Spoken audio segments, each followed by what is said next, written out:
Demon AI.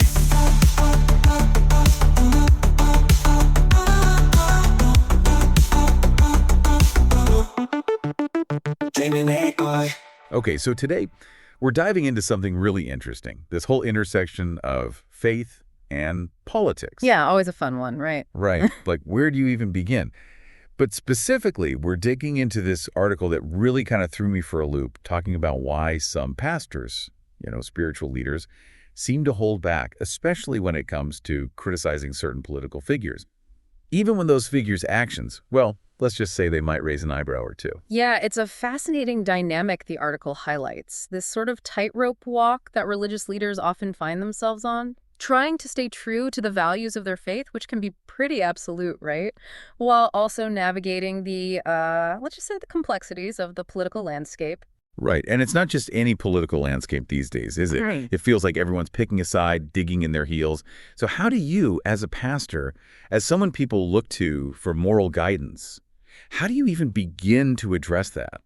Especially, as the article points out, when it comes to figures like, say, Donald Trump, who still seems to command a lot of support among certain Christian circles. Well, that's the million-dollar question, isn't it? And the article dives right into some possible answers. One of the things that jumped out at me was this idea that, as a society, we've almost made politics this taboo subject in certain religious spaces. Like it's this off-limits area that pastors just shouldn't touch. Which, if you think about it... Seems kind of odd, right? You'd think those would be the folks to tackle these big moral questions head on. I mean, isn't that kind of the point? To offer guidance, help people make sense of the world through that moral lens. Exactly. It's like having a food critic who refuses to say when the soup is cold. But the article points out it's not just this societal pressure, this unspoken rule. There's also a very real element of fear. Because, let's face it, pastors, they've got lives, families, jobs. And those things can be pretty precarious, especially if you alienate a huge chunk of your congregation. Absolutely.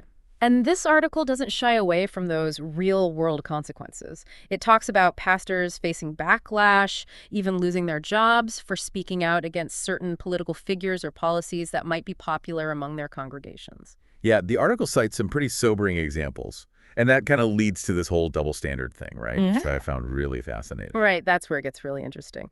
The article points out how, for some pastors, openly supporting one side of the political spectrum might be met with cheers and high fives. But even hinting at criticism of that same side could spark outrage, anger, accusations of betrayal.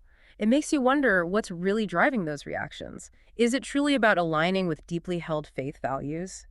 Or are other factors clouding the waters a bit? Right. Like, is it more about blind allegiance to a certain party?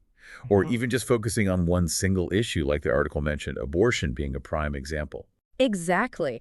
And that single issue voting phenomenon adds a whole other layer of complexity to this, doesn't it? Because how do you, as a pastor, guide people, offer counsel, when their political choices might hinge on a single issue, potentially overshadowing a whole host of other values that might be just as important from a faith perspective? It's a tough one. And it really makes you think, not just about the pressure these pastors are under, but about our own decision-making processes. Can you or should you even try to separate faith or personal beliefs entirely from your political choices? Right. Is it even possible to compartmentalize like that? Or does that do a disservice to the very principles we hold dear?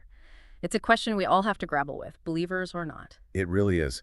This article was a real eye-opener. It shines a light on the immense pressure these pastors are facing, trying to navigate this tricky intersection of faith and politics, often at great personal risk.